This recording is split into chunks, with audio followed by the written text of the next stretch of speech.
So I wanted to come on today and do a quick little video.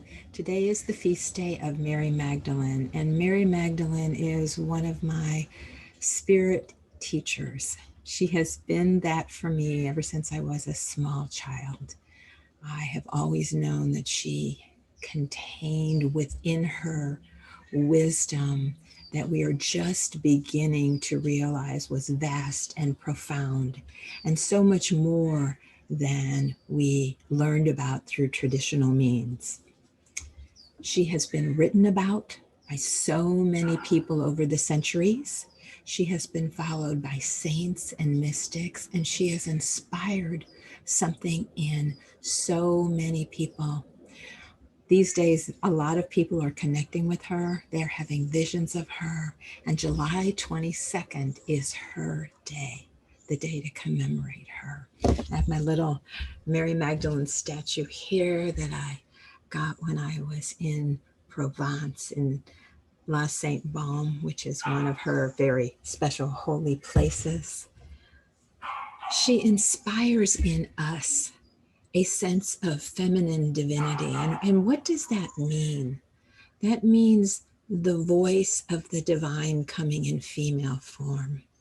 She was written into every single gospel in the traditional sense of the Bible.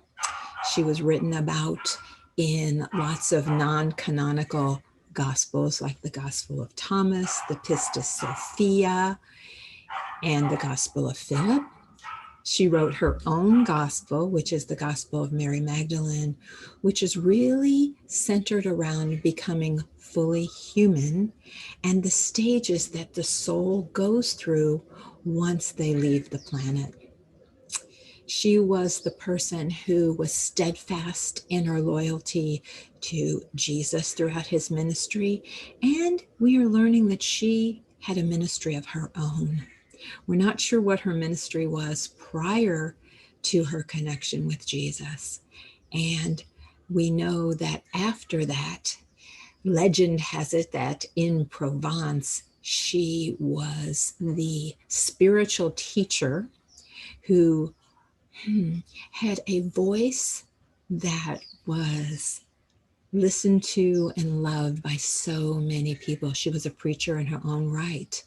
And many people feel that she was the one that actually Jesus sent to continue his ministry.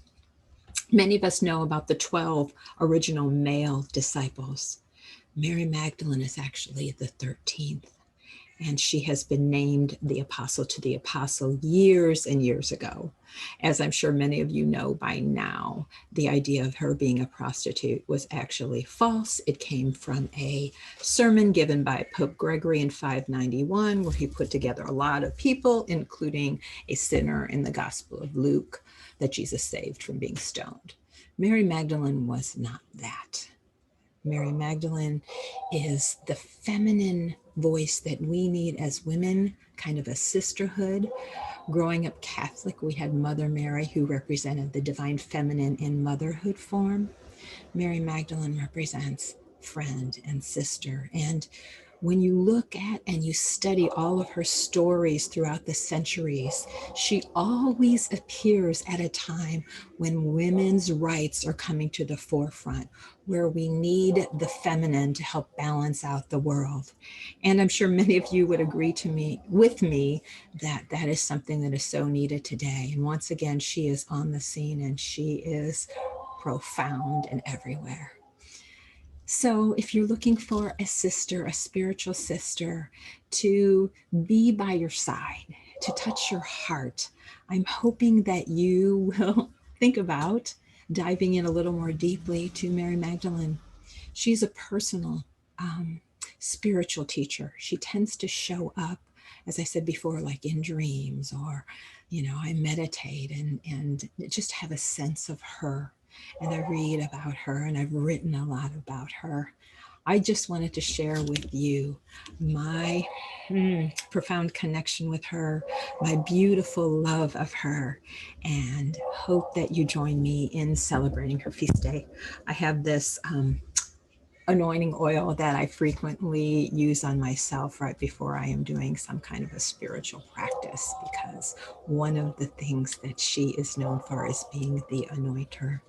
She also has this alabaster jar that I don't know if you can see, that is like her healing jar that has healing balm in it. She applied this to Jesus's wounds and went to take the healing balm to him too at his burial, when she was the first one in 2 of the Gospels, and she was present in the other 2 at the most sacred part of Christian history, and that is the resurrection of Jesus. She's my person, and I just wanted to share her with you today. So happy Mary Magdalene Feast Day. Hope you're having a beautiful summer, and I wish you all a sense of deep, heartfelt connection within yourself and with anything and everything that you see as divine, including these flowers, the earth. Mary Magdalene is grounded. She is sensual. She is connected. And may you this day enjoy the spirit of the earth in memory of her. Thanks.